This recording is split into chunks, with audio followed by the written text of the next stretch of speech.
Hello and welcome to the Galactic Core podcast. My name is Chef and I'm your host as each week I discuss the latest TV episodes, films, games and whatever else takes my fancy from the worlds of Star Wars, Marvel, DC and anything else nerdy and geeky in between.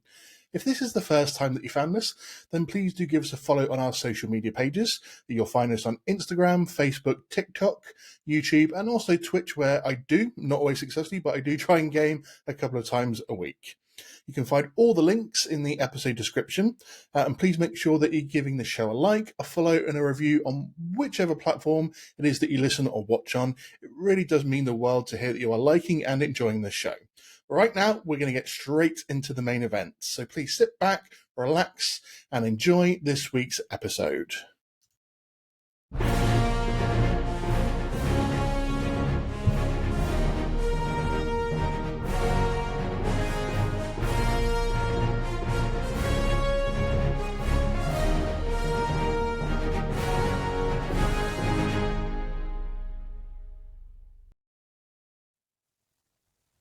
So, on today's episode, we are going to be discussing all about the latest episode of Marvel's Secret Invasion, Episode 5, entitled Harvest. And I have a great person to chat with me all about this episode. He is a returning guest to the Galactic Core podcast. It's just late at night and I'm definitely stumbling over my words a little bit, so excuse me for that. But I've got Brett Scott with me, who is fantastic. He does the Marvel Plus podcast, as well as has his toes dipped into a couple of other podcasts that he does. You would have heard him on here before when we did our Guardians of the Galaxy 3 review. Brett is someone who I admire a lot as a podcaster. I was lucky enough to be a guest on his show, as I've talked about before, and I'm very lucky enough to follow his own personal accounts on social media and get to see the great life that he has with himself and his family. So I'm more than privileged to welcome to the show Brett Scott from the Marvel Plus podcasts.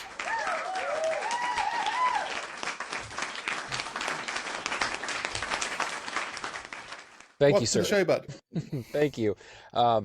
Every time I hear one of your introductions, I tell myself I'm gonna up my intro game. Like from now on, I'm gonna and I never do, but you inspire me to really up my game when it comes to intros, like introing guests and just introing the show in general. So kudos for that, and thank you for having me. Do you know where I get it from? You ever seen a show called Hot Wings that's on mostly on YouTube? I've heard of it, yeah. Like I've seen clips from it. The guy that hosts that show, Sean, he's very well known for doing a lot of really good introductions to people, for digging deep and asking them questions that a lot of other sort of journalists and stuff don't really ask. So I sort of model myself on wanting to make sure that I give my guests the best intro possible. And you, my friend, are someone that does deserve that. And so it's really good to have you back on the show. So, Thank you, sir. We've got a few good things to talk about today. It's great to see your podcast back. You've had such a long hiatus between Disney Plus shows. Yes. Which is why I really wanted to get you on when we did Guardians of the Galaxy and have a chat, because, I miss hearing your voice. I miss getting to listen to your podcast week by week. And we've been lucky over the last few years that we've had so many shows to do. And you've been on what was it, like 8-month hiatus or something because of the gap. So what's it been like for you to be able to get back in and get recording episodes again? Well, it's nice. I don't have to make up reasons to record, which is kind of what I was doing in between the series. I was like, well, I guess I'll start reviewing the movies as well, and I guess I'll start doing kind of, when a trailer drops, maybe I'll talk about it and stuff like that. So I kept coming up with reasons to podcast, and now I don't have to do that anymore, at least for right now. It seems like we're going to have some more gaps, though, in between series, so and movies and everything. So some people think that's a good thing, maybe kind of space it out a little bit, not oversaturate the Marvel space. It might be good. It might be good. Maybe we'll get, instead of some hit and miss stuff, maybe we'll get, back to the everything is quality that Marvel Studios used to be. And I won't say they're not quality, but they're not top tier every time out, which I feel like about phase 3 of the MCU, it was pretty much everything that came out was top tier. Like everything was amazing. Yeah, I certainly agree with you about phase 3. But yeah, where do you personally fall on this thing of, is it better to have, going back to, say, the Infinity Saga where we had, like, say, 3 films a year, and they're fairly spaced out throughout the year. And obviously now we've got the TV series thrown in there.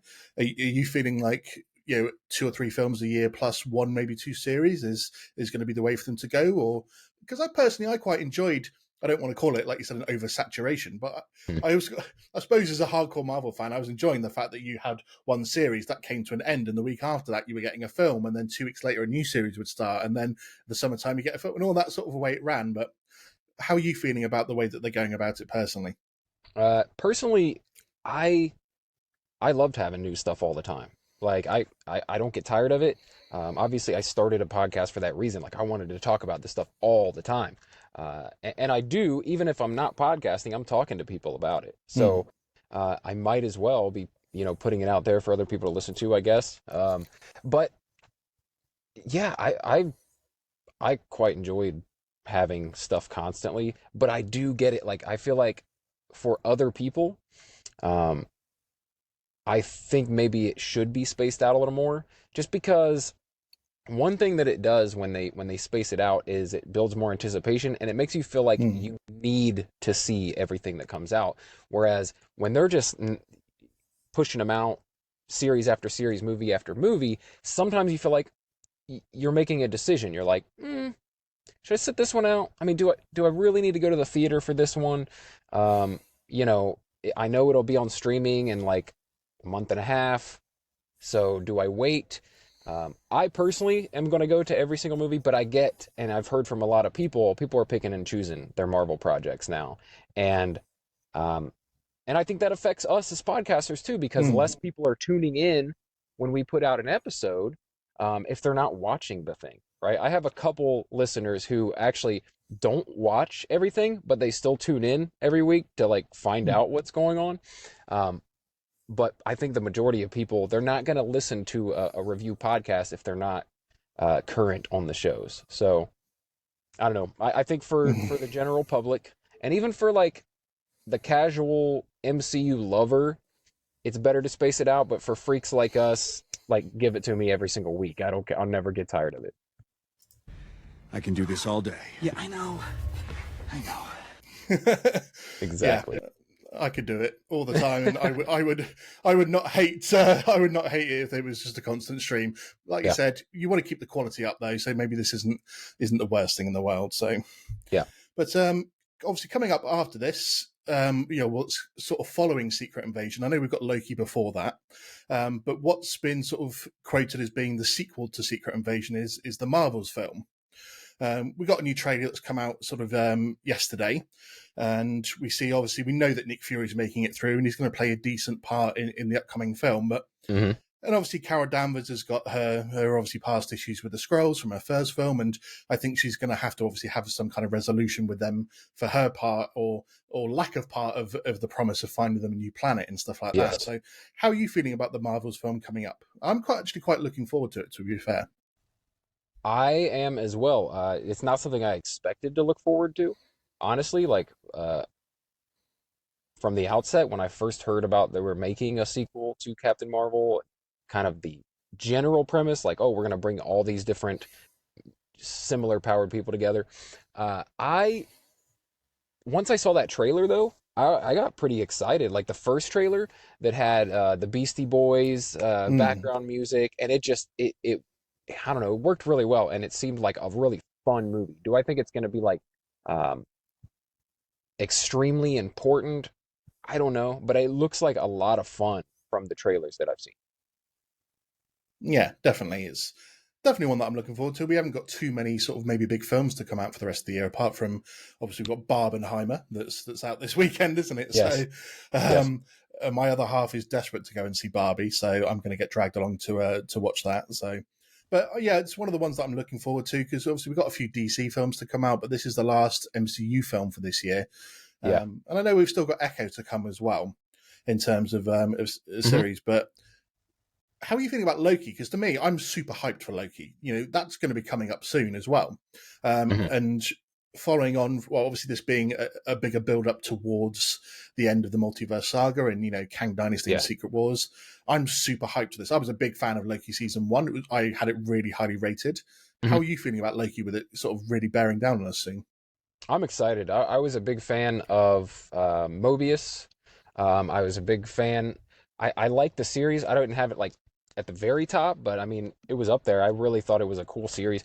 Introduced a version of Kang, and Mm. uh, I'm interested to see. I wasn't blown away by Ant-Man and the Wasp, Mm. Quantumania.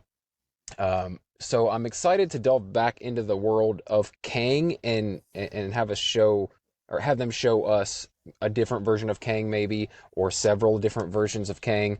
Uh, I really like the Owen Wilson, Tom Hiddleston dynamic. Like I think they're fantastic together, and I'm excited to see what happens in that series. I personally, I know a lot of people aren't big on the multiverse thing, and now every movie is a multiverse movie, every series is a multiverse series. Um, but I love it. I love the idea of different versions of characters living in parallel realities. I think it's a fun concept.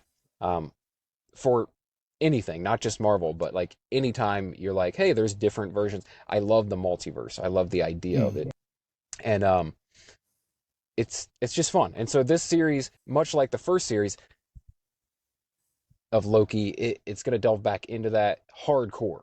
Whereas I feel like we've taken little breaks from it. You know, we've got Guardians of the Galaxy kind of Yeah. give us a little break from it.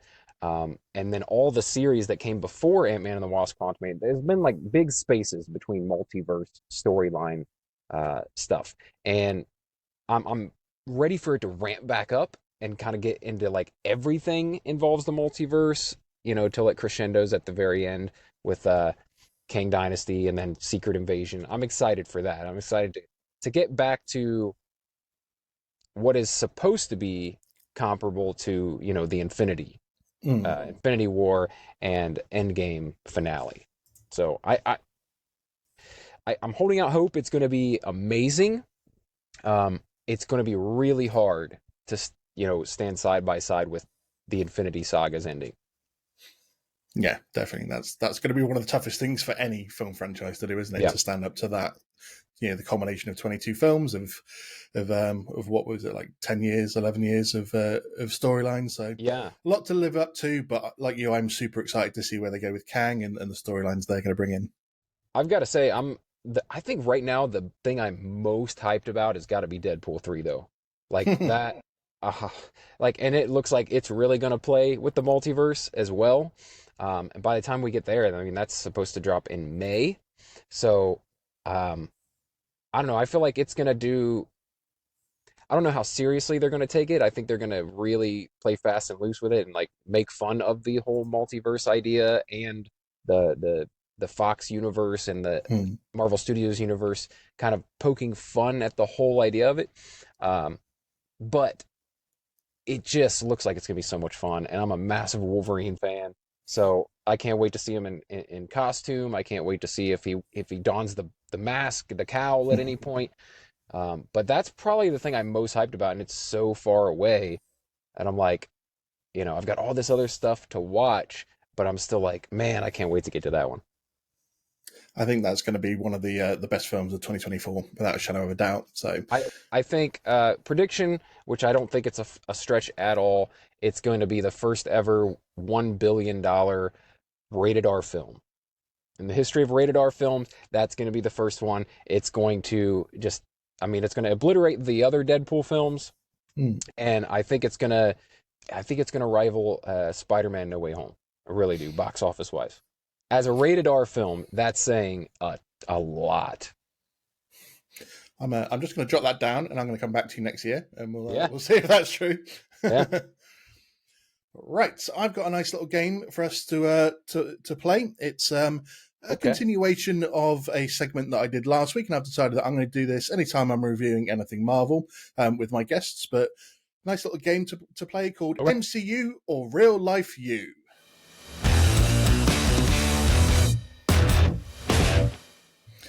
So the aim of this game, Brett, is that I'm going to give you an MCU character and the real life actor that plays them, and you've got to decide who you would more prefer to have dinner with. Ooh, okay. And a quick little reasoning to why. But I've got 3 different ones for you, so we'll jump straight in. And the first one I've got for you is Loki or Tom Hiddleston. Okay. I think, ooh, that is a tough one. I think I think I gotta go with Tom Hiddleston. I was leaning towards Loki, but I know how much of like a massive fan of this stuff Tom Hiddleston is, and I think that him and I could have a fantastic dinner conversation that would probably go well into the night and become like, closing the bar down conversation about the MCU. So, Tom Hiddleston. Nice. Nice. I like that reasoning. So the next one I've got for you is Wanda Maximoff or Elizabeth Olsen.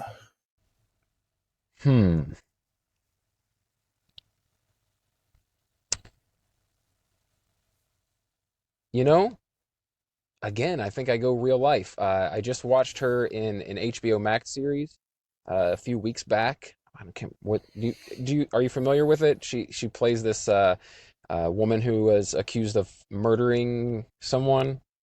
I've heard of it, but I've not been able to see any of it. Yeah, I think I'd like to be able to discuss different characters with her. Wanda would be fun too, but I just think I would be too like worried that she was going to plant things in my mind or make me believe something that wasn't true. Or I think that's a scary idea of like interacting with her in real life with that power set. Yeah, I don't think you're wrong, particularly wrong about that. Yeah, good No. choice. And then your last choice then, Yondu or Michael Rooker? Michael Rooker. 100%. Really? Yeah. See, I Yeah. would have gone Yondu on that one, actually. So Yondu, yeah, that would be, I mean, he's quite the character. I think we'd have a hell of a time. Like I said, with the dinner and closing the bar down thing, I think he would be the type that you would just skip dinner. You just start boozing, right? You're just hanging out. You're broing out with him. Michael Rooker, though, I'd love to talk to him in terms of like other stuff that he's done, Walking Dead. I'd love to talk to him about his like career, and he's usually a side character in things, a character actor. And those guys get around. Like they really get around in terms of like all the massive stuff that they've been in. Even though they might play a small side character, they've done so many big projects or been part of so many big projects. I think he'd be a cool guy and have a whole lot of like behind the scenes Hollywood stories. that's a fair enough answer, to be fair. I think if it was 15 years ago, I think I definitely would have picked Yondu because I would have just gone out on the piss and just had a big party up. But yeah, I think you get older, you want to have those conversations with these guys and find out a bit more things about them. So yeah, I like it. Well, that concludes our week of MCU or real life you.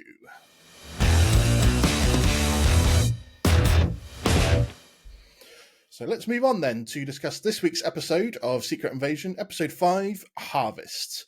So how have you been enjoying the series so far before you got to see this week's episode? Loving it. I'm really enjoying it. It's as grounded as it can be with being about an alien invasion story. I love this stuff that has to do with like espionage, government secrets, stuff like that. I loved, all the Cap films are some of my favorites, especially, enjoy Winter Soldier, which is like all about, espionage and deceit. And this has a similar feel to it with the, you don't know who to trust sort of thing. Someone infiltrating a government agency, or this, in this sense, like world governments in general. But yeah, I think so far I've been really enjoying it. Like it's not my number one series, but it's definitely in the top half for me of MCU series. It's just because it's that type of show that's, like I said, it's the stuff that I enjoy. It's Hawkeye, it's Falcon and the Winter Soldier. It fits in that same mold for me, even though it has, a Skrull invasion at the center of it. Yeah, I mean, I've really been enjoying this, to be fair. I know I saw you post and you're like, where's all this supposed hate coming from for this show? And I'm with you. I'm like, I haven't really heard, I've heard a couple of people who go, yeah, it's not really my pace. And that's always maybe to be expected. But yeah, I've only heard good things about this. So I'm like, where's all this supposed hate coming from? Where's the supposed low viewing figures that everyone's been talking about? I've not seen evidence of any of this. Yeah, well, I think I was just referring to the fact that no one is really talking that much about it. Like, I remember, and it could just be the thing we were talking about earlier with the saturation of the environment. I think that like when WandaVision came out, and it was the first series, so you got to give it like a little bit for that, but it was a week to week discussion. The internet would blow up once a week, in response to the latest episode. And even with Falcon and the Winter Soldier, it was like that. And that's not even a super popular series. It's one of my favorites, but generally people rank it lower on the tier of these shows. And I'm just not hearing it. And maybe I'm out of touch somehow, but I don't know how I would be. I'm always in the conversation with this stuff. So, yeah, where are the people praising it? Where's all the articles about how great it is? That's what I want to see. And I'm like, no one's talking. People are sleeping on it. It feels like not that many people are tuning in. It's definitely weird not to see a lot of praise going online for it. I mean, in the podcasting world, I am seeing a lot of praise for it, but I think maybe outside of those of us that are really into it and are reviewing it week by week, it's definitely being slept on a bit. So it's definitely ramped up in the middle. I think it was a slow burner to start with, and then it's obviously ramping up, and we're getting more of the reasoning behind different characters' actions and what their plans are. Do you think it's maybe been a bit short? Like the whole plan is a bit short for a 6-episode series that it could do with it being like 8 to 10 or 12, maybe? Yeah, I think I kind of feel that way about almost every single series. Obviously, besides the ones that were 9 episodes, I feel like you could squeeze in one more episode. But I also like the fact that it's like short and sweet and it doesn't drag it out. There's no wasted episodes, I don't feel like, in these series. There's no filler episodes. But I think most of them could do with maybe one more episode. Possibly 2, because every once in a while, if like with most series on Disney Plus, it feels like with the penultimate episode, when it ends, you're like, how are they gonna, finish this in a way that is satisfying in whatever time they have, like 45 minutes or what have you, that they use in the final episode. And I wouldn't say always, but a lot of times I feel a little shortchanged. Like, man, they had to really cram all that into that final episode. And almost like this, like they set up the final episode as a finale, but there's so many plot lines that need to like come together and be tied up and finish out that you're like, it's a little unsatisfying because they don't give any specific storyline as much time as it needs to wrap up. They're just like, okay, this is how this wraps up. This is how this wraps up. This is how this wraps up. End of show. I do think that this will be helped, though, for me personally, by the fact that the Marvels is going to continue the story. So even if they don't wrap up, maybe, well, where are the Skrulls going to live then? If we get to the end of the series and they don't figure that out, we've got a whole Marvels film to put that into. Although I don't want the Marvels film to be another Skrull film. I want it to be its own thing. We already got a whole Skrull and Kree film, and then now we just got a whole Skrull series. I don't think we need the Marvels to be about the Skrulls. So if they could somehow wrap it up in there and then move on to another story, great. But I do think it will be okay with me if they don't tie everything up in this series in a neat little bow, because I know there's more Carol Danvers stuff coming. Yeah, absolutely. Yeah. Let's jump into this week's episode then. So we open up the episode with Fury taking the president to hospital. He's obviously getting rushed into surgery, and Fury's whispering to him, it wasn't the Russians, it was the Skrulls. And then it almost, he basically picks up a chair and just sits outside to the operation doors as if he's going to sit there guarding it to stop anyone from going in. And then it immediately sort of jumps back to Gravik and his crew arriving back at New Skrullos. And he's like, get everyone together, get the operatives together. And he basically starts addressing them. And in his number 2, Pagan, however it's pronounced, sort of challenges him essentially, saying, you haven't been able to do what you said you were going to do. We get this obviously little drop that they're after Avengers DNA, because he's like, the Avengers DNA wasn't where you said it was going to be. We haven't been able to get it. Yeah. And obviously Gravik just loses patience with him and just Groot arm kills him.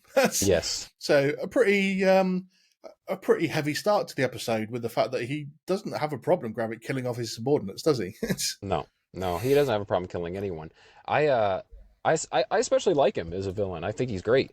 Um, he's not, as much as I like the gray characters. I'm kind of happy to see just a bad guy that we don't mind if he dies at the end, because with most of these films and movies, they're always like there's something redeeming about the villain. You know where they're coming from, so you can empathize with them, and then by the end, they whatever they either turn them or they jail them. But I would be completely okay with killing this guy off. Like uh, they've they've done some real bad stuff, and this like Talos is dead. He tried to kill Gaia. Like this guy, we got to take this guy out. Tried to kill the president. Tried to kill Nick Fury and his wife. Like this guy is not, in my eyes, redeemable. And I think it's good every once in a while to have the irredeemable character. Like just take him out. It used to be like I would get tired of that, right? The mustache twirling villain, you got to take him out, and that's the end. But I think we've gotten away from that for so long now that I'm okay with every once in a while there being just bad guy. We got to get rid of him, and we do know where he's coming from. We do understand where he's coming from, but it in no way excuses what he's doing, and he's taking it too far. So I think as an audience, we're like, yeah, kill him, just kill him. He's a bad guy. Yeah, I've enjoyed Gravik as a bad guy. Like you said, it's just nice to have one that isn't necessarily redeemed and brought into the fold with the rest of them. It's just nice to have a bad guy who wants to be a bad guy and do his own crap. And at the end of it, you're like, right, you just have to die. So let's find a way to kill you. Let's have that satisfying ending of that you are going to be dead at the end of it, and then we can all move on with a nice clean slate and find the next bad guy to kill. Yep. And he has a genuine motivation too. That's what I like about it. He is bad, but he's not just bad for the sake of being bad, right? He does have motivation to be the way he is and do what he's doing. It's just that he's taking it too far. Like we can't let that stand. It's interesting that I think his motives seem to have changed through this show, because at first it was about wanting to obviously cause a war, to be able to wipe out the humans and take over Earth and have that as their planet. Yeah. But, as we get to the next scene, he's chatting to Rhodey and he basically reveals a change of plan. He's like, go to the president, tell him that it was the Skrulls were there with the Russians, show him footage of New Skrullos and get him to basically bomb them. So it maybe cause World War III still, but he's basically doing this to pull something out of Fury, because there's obviously Fury's got something he wants. This thing that's referred to as the Harvests, which we find a bit later on what this actually is. But so his plan seems to have changed in the fact that he just wants this DNA maybe for himself or maybe the rest of the Skrulls as well. And in his plan to take over Earth is still there, but he just seems to have changed everything and is willing to put everyone at New Skrullos at risk to get this DNA to turn him and others into Super Skrulls. But he chats to Rhodey, he gives him his new orders, or Skrull Rhodey. Rhodey arrives at the hospital. Scrody, arrives at the hospital, and he's basically sort of cornered by Fury straight away. And they have a nice little chat about things. And Scrody turns around and goes, well, any minute now, the footage is about to get released of what's showing what appears to be you killing Maria Hill. And the world is going to absolutely hate you for this. So they've completely gone all out in this episode to go, well, we don't really give a crap anymore. We're not blackmailing you anymore. We're not having little chats about it anymore. We're just going to go out and fuck your reputation right up. Yep. It's it. It's like no holds barred now. He wants to bring about whatever he wants to bring about. He wants the harvest is what he wants. And he's willing to do anything to get it. And like, thing is though, there's no going back from this. So I don't really get the, like, once you put it out there that Nick Fury is this guy, like, why? I guess it's maybe because of his wife still. Like, I don't know what motivation Fury would have now to then give him the harvest. Is like, dude, before he was blackmailing, he was holding it over his head. Like, I'll release this footage. You'll be a wanted man, blah, blah, blah. He's already now a wanted man. And how does that get reversed? Even if he does give over the harvest. So, I don't know. It's kind of a weird spot they've gotten into. I love Don Cheadle in this series. Like, well, honestly, I love most of the acting. I loved Ben Mendelsohn. I loved Don Cheadle. Love Samuel L. Jackson. They're like killing it. The actress who plays Sonia, amazing. I love her. Like, she is such a Yeah. great character. I love the scene that we're probably about to talk about soon. I just love her, the way she treats the Skrulls. She's like, "Hello, Skrulls," and like when she talks to Nigel, who is actually just in the background. I love that. I love how like cheeky she is. Right? She's like, Yeah. it's all like fun and games. It's all a joke, but she's completely in control, and she's sinister. Like, they showed that with the torture scene earlier. The fact that she just shot this guy in the leg. Later, she shoots a guy in the head, which I was like, I think this might be the first person to ever get shot in the head in a Marvel Studios project. It was a Skrull, so maybe that's okay when you kill aliens and robots. Like, that's okay. But that's awfully violent. This series has had some serious violence in it, and I'm like kind of digging it. Yeah, the acting from everyone has been phenomenal. Olivia Colman is the actress that plays Sonia. She's She great. looks like she's having massive fun with the role. Mhm. But did you see the interview with Emilia Clarke and Ben Mendelsohn, where Emilia's done her now famous impression of what Ben Mendelsohn's like on set? No, I haven't. Have not seen that. Well, yeah, she does this little impression of him. If you look it up online, it is quite hilarious, to be fair, of what they do. I'll check it out. I'm currently watching a limited series on HBO Max based on a Stephen King novel called The Outsider. And Ben Mendelsohn is like the star of that series. And it's fantastic just to go back and forth, like seeing Talos and then seeing this, because they're both kind of in this role of like trying to solve a mystery. And it's just really cool to see him like two different things. He's a cop in this series. In this series, he's like working with Nick Fury. I don't know, but I love that guy. I think he's fantastic. I love his delivery, just the way he speaks. I love his slight lisp. Everything about the way he speaks, I think is great. I love him. So we move on then. We do get this little scene where Sonia sort of walks in on her boss. And we saw her sort of researching him in a previous episode. And she's just like, "I think Skrulls are all around us," and then shoots him through the hand/leg. Yes. He drops to the floor, and obviously he sort of starts to turn back to his Skrull nature, and everyone around is like, "Cool, okay, fair enough, we got a Skrull." And I just love the sort of line where she's like, "Yeah, we don't officially have any rules yet on what we do with our Skrull prisoners, but she's like, if you want me to enact my personal preference, I can do that right now, or you can start talking." Yes. Which was a great little line. But cake or death, right? Essentially, or yeah. death. Mm-hmm. Then we move on to, we're going back to New Skrullos, and we get Beto, this lad, and a few of the others are sort of chatting to Gravik, saying they're a bit scared. And then Gravik sort of takes the phone call, and then surprisingly, Beto and some of the other Skrulls absolutely go for Gravik, attack him.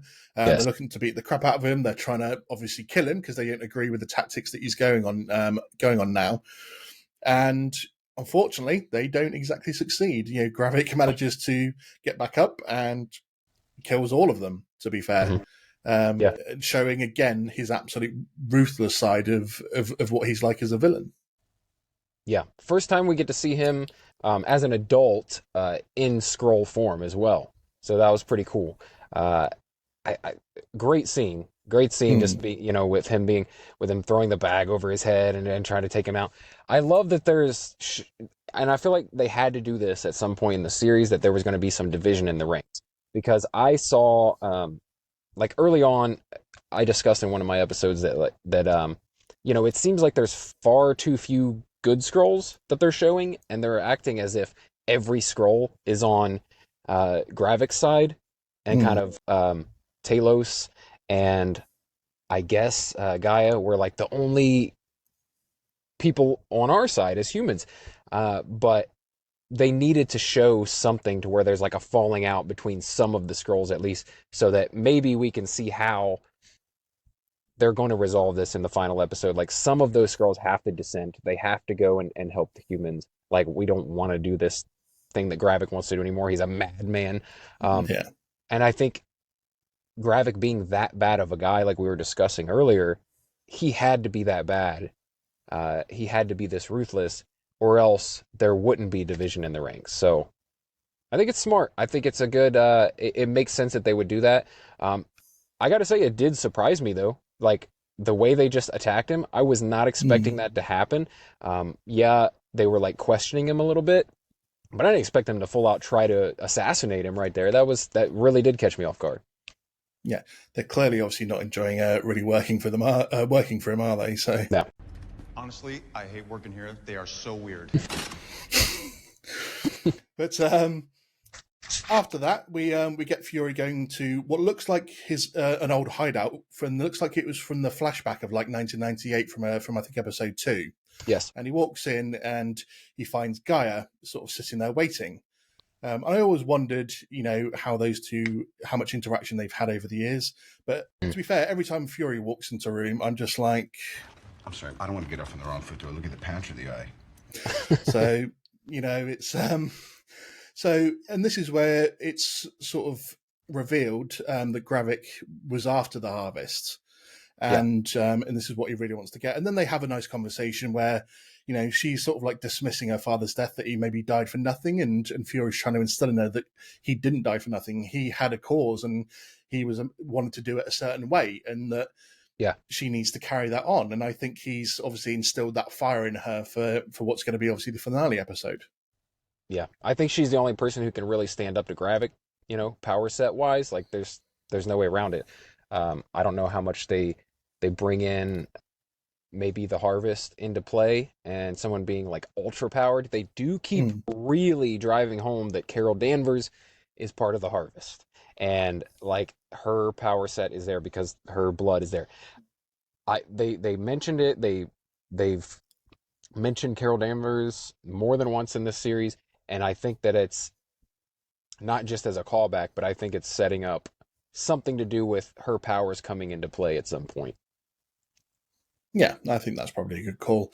You don't start name dropping her as heavily as they were doing in this episode for no reason. So but then we get a bit more of good old Sonya and her cheery disposition as she finds these two Skrull scientists, and it's clear she wants to learn a bit more about this DNA machine that imbues this DNA into the Skrulls. And I've got a feeling then that obviously we might see her maybe in something like the Thunderbolts, and this machine's going to play a part in something else moving forward. But as you said, we get Sonya, and whilst her cheery disposition is obviously not to be mistaken with the fact that she is ruthless, and she's like, I want the female Skrull. As for the other guy, you can do what you want, but bang, shoot straight in the head. In a great scene again. Like you said, that bit with Nigel as well. And he's like, my name's not Nigel. And she's like, oh, sorry, I wasn't talking to you. Just the guy with the gun at the base of your skull. Yes, I love it. Love her delivery. Yeah, she's definitely been amazing in this. And I really do hope we get to see her in more projects moving forward. And then we move on and we get Rhodey that's going in to see the president, and informs him that the Skrulls are working with the Russians. Shows him that the footage of New Skrullos, and that they've got to do something to solve this issue and attack them and cut it off at the head. And then that sort of goes straight into Gravik calling Fury, and then having a little conversation about, who's ahead of who's always that step ahead. Is Fury still the Fury of old? That we now know he's built, obviously, his spy empire on the back of Skrulls, really. Yeah. And so, is he still that one step ahead? And obviously Gravik lays out his demands that he wants the harvest, or he'll have New Skrullos wiped out, knowing that Fury obviously has a soft spot and doesn't want to see the Skrulls sort of killed off. Mm-hmm. Is it too late for that too, though? That's the thing. Because Rhodey has now informed the president and given him his advice of like, we got to take this out. We got to take him out, cut the head off, right? We have to do this. It might start World War III, but, I'd rather start World War III than have a Skrull invasion. And I don't know. It's like once they've set those things in motion, how do they go back on that? Like, why are they putting it in motion before threatening Fury and trying to blackmail him into, you know what I mean? Like that seems kind of like, Like, what if Fury did? It was like, okay, I'll give you the harvest. And they're like, okay, but well, we already set everything into motion, so sorry. You know? It's a bit weird. Obviously, the president was a bit reluctant. He's like, if we bomb Russia, doesn't matter if we've got England or NATO behind us. Right. The Russians are gonna retaliate either way. We're gonna cause fucking problems. So Yeah. it's always going to be a case of like you said, once they set that into motion, what's Gravik's play there? Yeah. Because what can he do? And obviously, we know Fury's going to have some sort of plan up his sleeve in terms of he's not really going to give the harvest over to him, is he? And let him have that. And it's just the plan. This is where, to me, the plan starts to fall apart from Gravik in terms of what he's trying to do, because it was very clear in obviously the episodes up to now where he's like, I want to get them to start a war against each other, kill them all off, and take over. But putting New Scrollos in the middle of it and doing the things that he's done for the to get the president thinking that he needs to get this on the move, it just doesn't make that much sense anymore. Do you feel like that? Or Yeah, he's unhinged at this point. Like, and I think it's to do with Fury. Like, I think he has such a grudge against Fury that it's throwing him off, and he's willing to do whatever to get Fury, right? To get Fury to give up that. I don't even know if it's about the harvest. It's about beating Fury at this point, right? Yeah, having a one up on Fury, and I feel like that's his main motivation now, and so. And that's why I think most of the Skrulls are going to turn against him in the end. So, and that'll be the reason for it. Like, he's become so obsessed with beating Fury that he's lost his initial motivation. It's not even there. Yeah, he's definitely getting to that unhinged villain sort of time in the series, isn't it? So we do get a nice little sort of cameo, which I think a lot of people may not have noticed, and I forgot to write the dude's name down because I meant to look it up and then put it in my notes. But the guy from Black Widow that helped Natasha out to get obviously transport and supplies and stuff, he makes a nice little appearance here. And they've really gone out to make some Black Widow references in this series, haven't they? I think this is the third or fourth one now that they've done, so not sure what the motivation behind that was, but it's nice to see random people from the past pop up again. Absolutely. I don't know. I think maybe just putting a bug in our ears, like, oh yeah, that movie happened. The characters from that movie still are living on. We're going to see Yelena. We're going to see Red Guardian again in Thunderbolts. And like you said, maybe we'll get to see Sonya there as well. Like, she seems like a great character to throw in there. I think she would fit well in that world. I think that's probably what the references are for.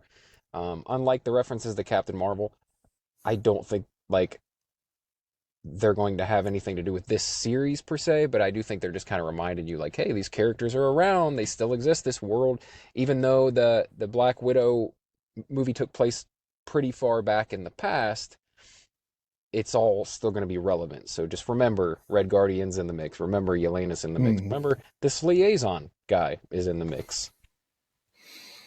Yeah, I enjoy these little random cameos here and there. That just brings a nice little bit of enjoyment, extra enjoyment to the episodes. So But then next, I think we get some pretty badass scenes coming up because we have, just before that, Gaia had met Priscilla in terms of obviously wanting to bury or obviously to Talos, and they meet. They seem to be out, whether it's out the back or in a forest somewhere.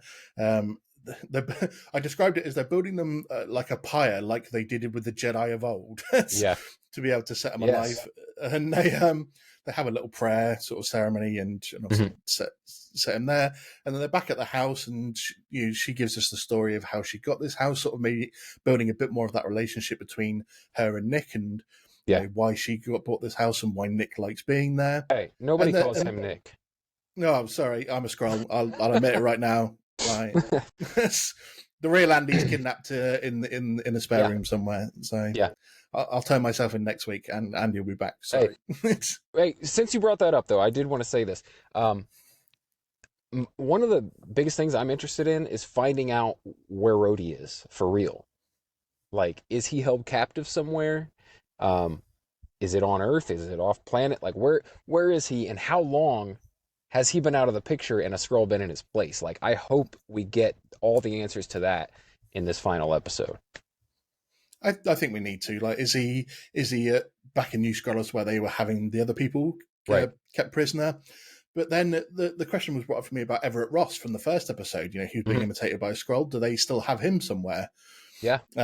Sort of, you know, kidnapped in. So hopefully we'll get those answers. Well, we need to get those answers in the last episode. It would be pretty crappy if they just left that sort of untouched. But yeah, we then do get this sort of, to me, it was quite a badass scene where the Skrulls turn up to obviously to kill Priscilla.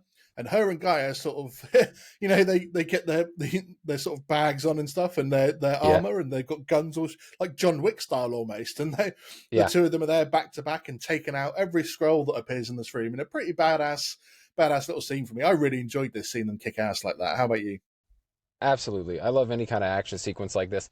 I think I'm pretty sure these Skrulls are stormtroopers. Like, these are the stormtrooper Skrulls because they're not hitting nothing. They had these big open windows all around this place, right? They made reference to the fact that, like, he likes a place with a lot of light.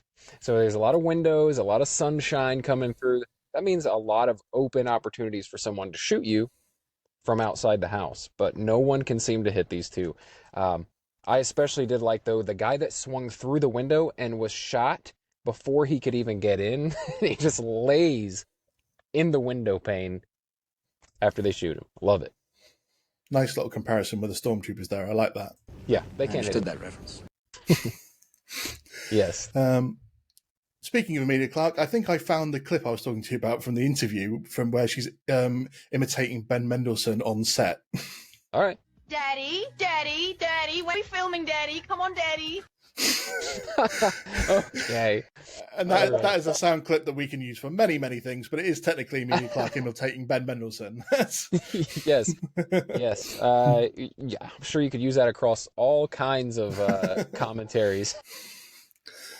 I think it will stay on my list for a while to use, to be fair. Yeah. And then we come to what's, I guess, a bit of a longish scene, because we get Fury arriving in Finland.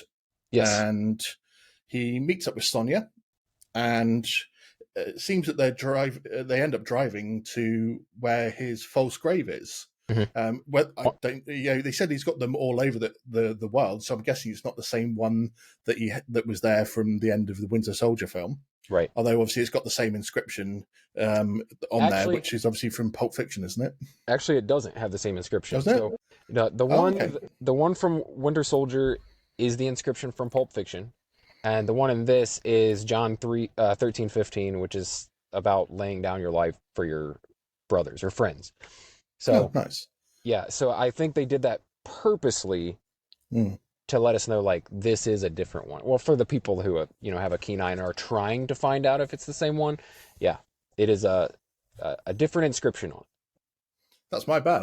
I to be honest, didn't actually look at it really closely. I just assumed it was the same one, that he just had the replicas of the normal one everywhere. But in their sort of car journey over there, it turns out that maybe Sonya's not quite as on the ball as she thought, because she gave obviously some of the information to Scrody, and then Fury's like, well, he's a Skrull, and she's like, what? And he's like, well, maybe I'm not the only one that has lost the eye of the ball a little bit. Mm-hmm. So.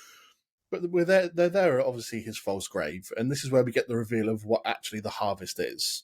Yeah. So he reveals that after the Battle of Endgame, he sent out a bunch of people, and some of them were Skrulls, obviously disguised as humans, and the lead one of these being Gravik, where they collected DNA from almost all the heroes that were at that battle. Because he goes, almost every Avenger spilled blood in this battle, even Carol Danvers. Yes.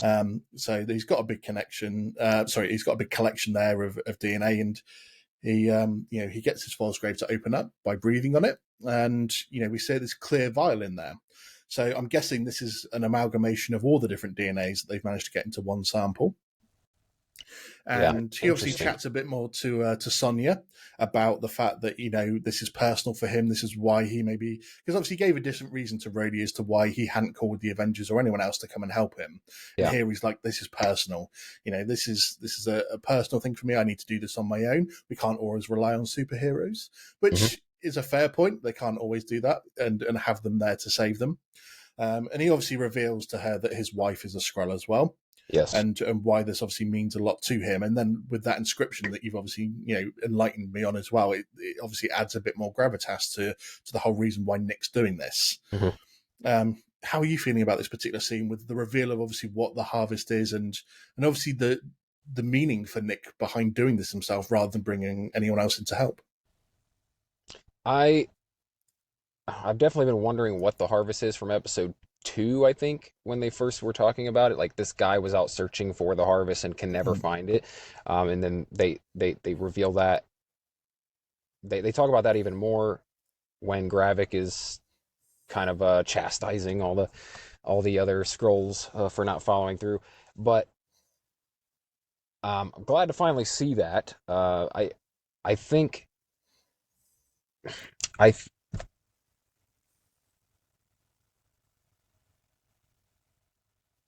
I don't know what I was going to say.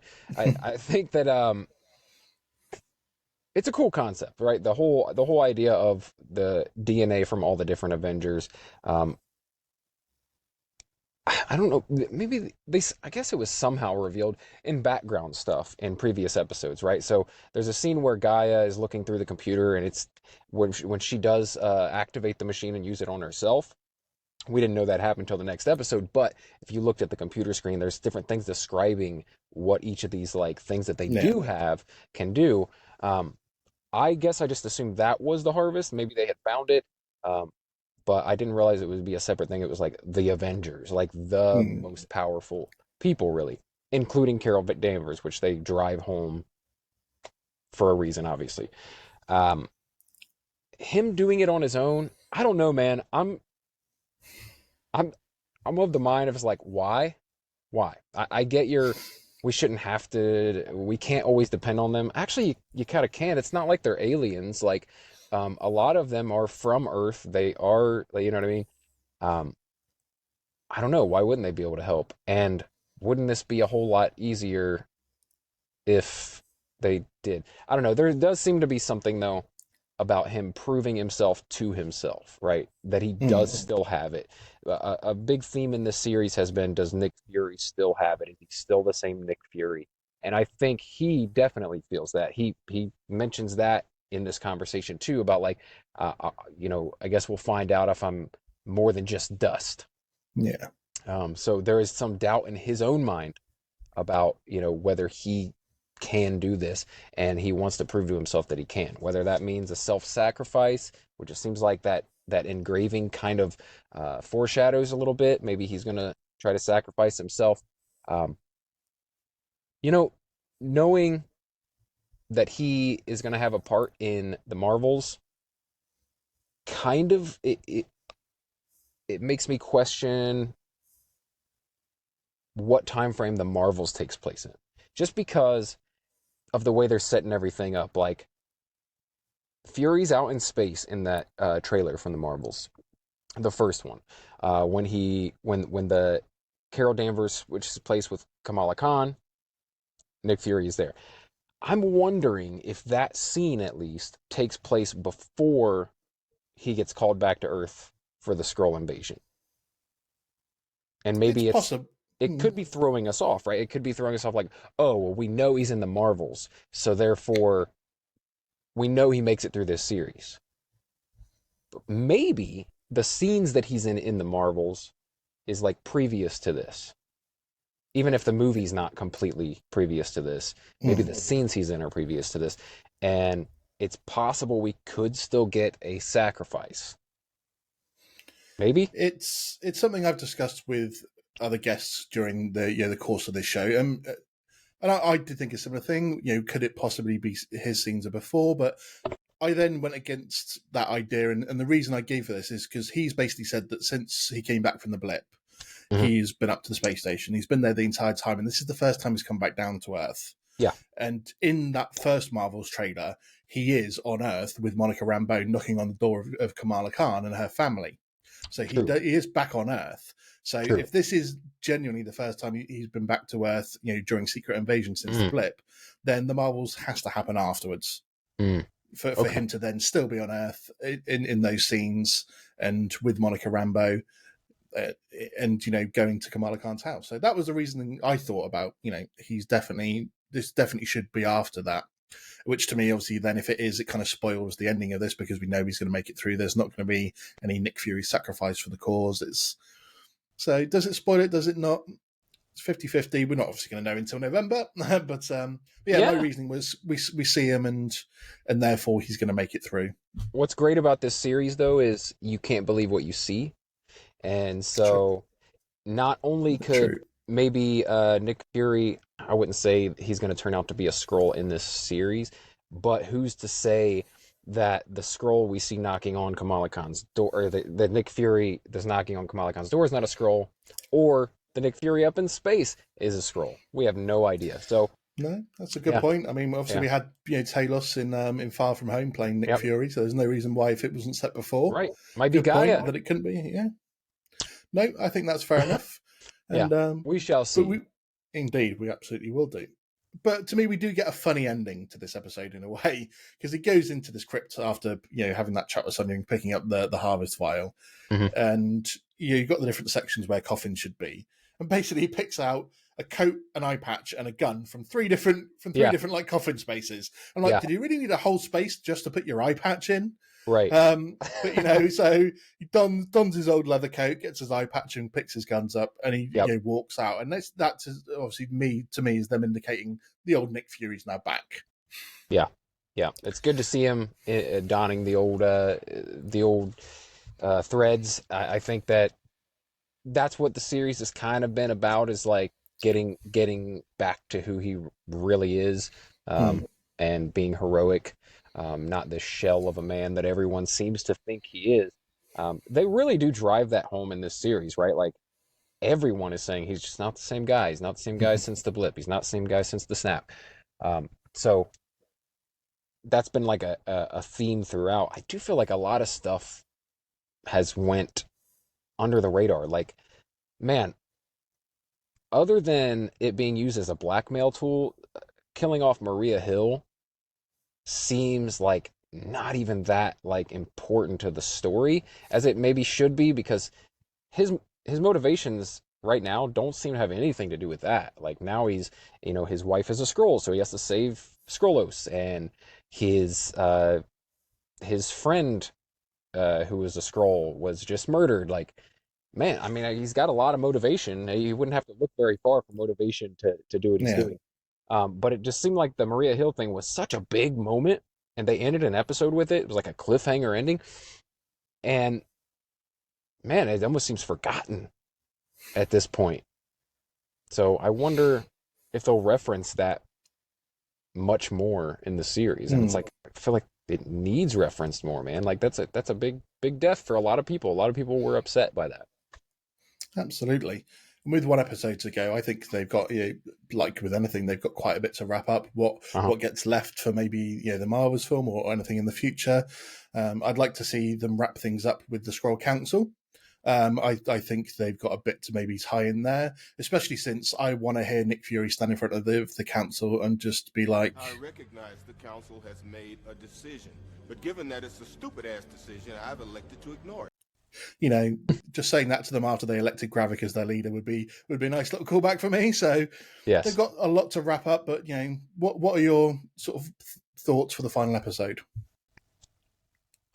Much like every other series, I'm worried that it's not enough time to wrap up all the storylines. I'm worried that some things won't get the attention that they deserve or the time that they deserve. But overall, I've been so happy with the series week to week. I don't think there's been any weak episodes. And I'm confident it's going to be all around a good series. No matter how they decide to end it, you can kind of guess how they're going to wrap things up generally. Gravik has to lose. He'll likely die, is what I'm thinking. They built him up to be such a bad guy that it would be okay to kill him off. But whether they find the Skrulls a new place to live or grant them amnesty on Earth or whatever they do, whatever resolution they come to, I think I'm going to be pretty happy with this series. I don't see anything that would really, barring one thing, if it turned out that Nick Fury was a Skrull this entire series, I might be a little upset by that. Because it takes all the importance of this Nick Fury hero's journey away if they were to do something like that. I think that's the only thing that could tarnish the series for me. Other than that, I'm happy with it so far, and I'm thinking I'm going to be happy with how they wrap it up. Yeah, I think I'm in the same. I don't see them making obviously Nick Fury Skrull at all. That would be obviously a completely ridiculous plot twist that, like you said, sucks any emotion out of it. So, yeah, but yeah, Gravik has to die. I don't see anything more than a standoff between them and Nick Fury having a few little things up his sleeve in order to make sure. Because I said, how do we kill Gravik now? He's got Extremis and can heal himself. But I'm putting money on the fact that maybe Guy is the one that kills him. Yep. And comes through that final blow. If agreed. If because he killed Talos, so it's a good ending for her to have. Agreed. But yeah, I've loved this series. I can't wait for next week's episode and see what happens. Same. Brett, thank you so much for coming on this week and having a chat with me and discussing everything about the Marvels as well, which we're both looking really forward to. But yep. I am always honoured to be able to either be a guest with you or have you on my show. You know how much I love you and your podcast. So thank you so much for coming on. Tell everyone at home exactly where they can find you online. Well, first of all, the feeling is mutual, sir. You've really come into your own as a podcaster, and you've in terms of putting out content, you're kicking my ass. I hardly put anything out anymore. You're how many episodes a week are you doing now? You're just... Not only I'm doing one a week, but yeah. It feels like you're doing more because you're talking about stuff other than just this, correct? You're not just talking about this series. So I just keep seeing your episodes boom, boom, boom. And your social media game is on point. I love all of the clips that you put out. It's something I keep telling myself I'm going to do, put out more clips from the video versions of the podcast. And it's man, I never end up doing it because I run out of time and I can't. But man, I admire the dedication and the work ethic. You're putting in the work to create a great podcast, and I see that it's catching on too. I'm seeing a lot of likes, a lot of stuff, a lot of views on TikTok, a lot of views on Instagram, and so I applaud you, sir, for your podcast journey. If people want to find me, you can check out Marvel Plus. Search any podcast platform for Marvel Plus or Daily BS. That's another one of my podcasts where I do entertainment and pop culture. Long Lost Brothers is another podcast that I do. It's like a raunchy bro hangout podcast where we just kind of talk shit for an hour once a week. Other than that, yeah, you can find me on social media at Real Brett Scott across all social medias. So again, Andy, thank you so much, man, for having me. No problem at all. Everyone, go and follow Brett. Listen to the Marvel Plus podcast. Listen to the BS Daily podcast. It's another great one that he does with a friend of yours, Jesse. Is it Jess? Yep. Jesse. Yep. Definitely all worth listening to. So, but I'll be back next week where we will be discussing the obviously finale of Secret Invasion. Can't wait for it. Until then, I will catch you later. Goodbye.